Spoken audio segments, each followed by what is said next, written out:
there, but it's clearly had a wild old ride there, Damien. Well, what Dominic will be doing at the moment is trying to restart it, and he's a racing driver. I'm going to try and get this car back. He hasn't seen what we can see from the outside. I think he's felt it.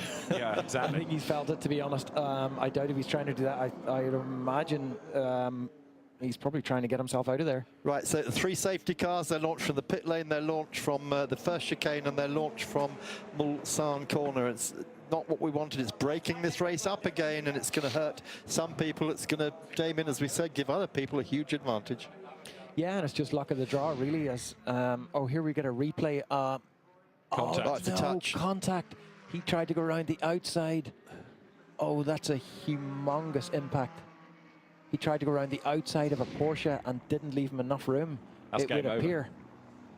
Oh, well, at least he's okay. He's walking away from it, which is always the good news. But it's not good news, of course, for Bykolles, because they are now building customer chassis, and they thought a good result at Le Mans, and we can sell a lot of cars.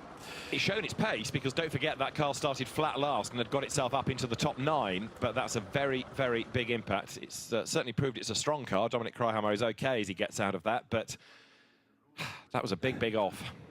Yeah, that's Boris Burms, Manfredi Rivotto, and Colin Collis himself looking on at all the damage there. And of course, that car powered by Nissan. It's a Nismo engine, the 3-litre V6 TT, which is basically the engine they use in Super GT, which they've upgraded for this. But and it was showing such a good pace, as you said. But so, Damien, I mean, well, I'm not asking you to apportion blame, but is it a good move to try and go around the outside in the Porsche curves? Yeah. I mean, the prototypes can do that. You normally see it more on the second right-hander of the Porsche curves. However, that's a huge impact. I mean, that's on almost 150 miles an hour for a P1 there, minimum speed. It's over 200 kilometers for a GT car, so that's a huge impact. You know, it's not a nice thing to see, but it's good that he's obviously out of the car and okay. Their race is over.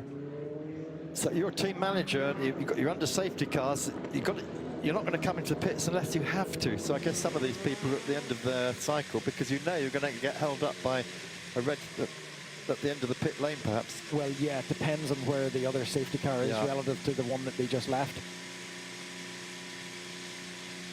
David, you're looking a bit puzzled. Well, no, I would say you would definitely come in, because you'll lose less time if everyone's under the safety car than if it was a green flag lap. So yes, come in. Absolutely come in. Everybody should come. Even if you're held up. Yeah, because you still lose less time relative to what a competitive car would do under a green flag. So I would say get in as quickly as you can now and get this next pit stop out of the way. But not everybody agrees with that. Pit lane hasn't exactly filled that, but many are in, and we'll be back after the break.